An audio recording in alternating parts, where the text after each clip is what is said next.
And this isn't internet rumor. These results come from trials in the United States, Japan, Poland, and Canada.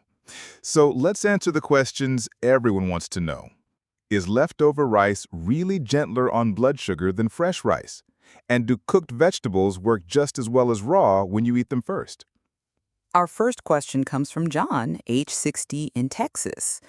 I've heard that cold rice or reheated rice doesn't spike blood sugar as much as fresh, hot rice.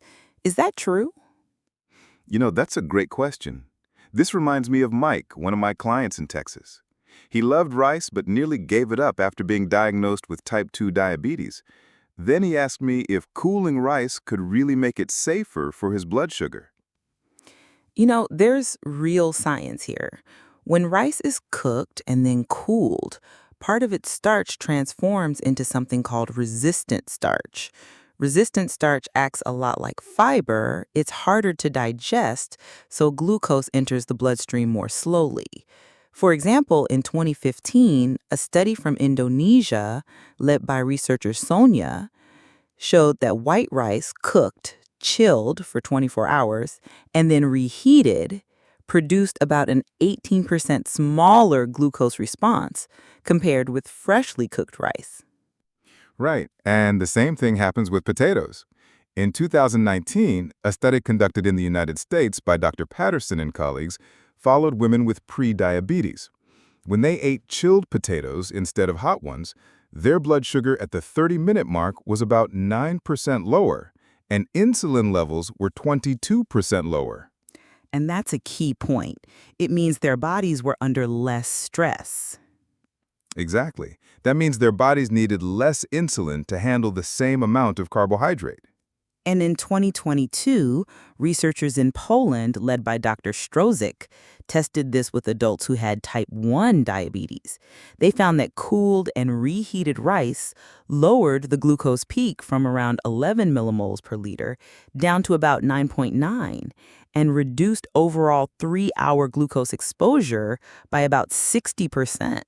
60%? Wow, that's a huge difference.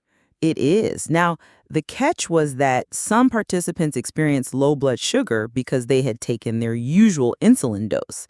That's a reminder for anyone using insulin.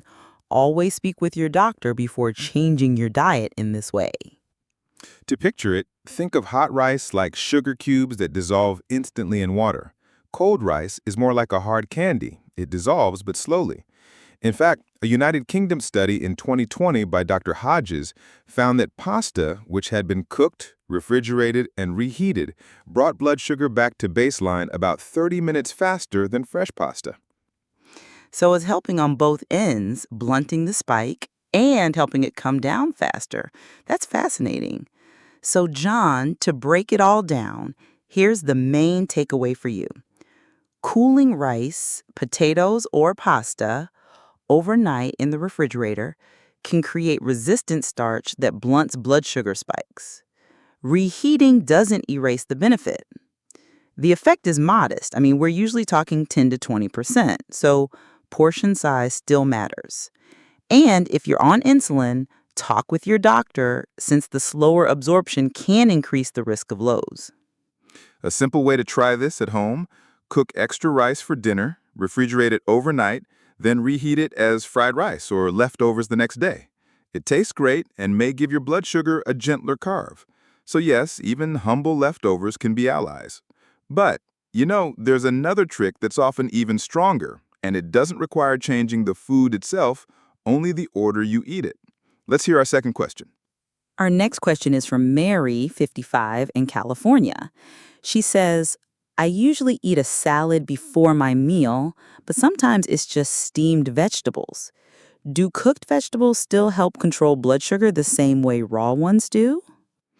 Yeah, this actually reminds me of a gentleman in New York who always began dinner with a bowl of vegetable soup. At first, I thought it was just comfort food, but it turned out that simple habit kept his blood sugar steadier. And yes, the science absolutely backs this up. There's real science here. In 2015, a study published in Diabetes Care by Dr. Alpana Shukla and colleagues in the United States tested people with type 2 diabetes.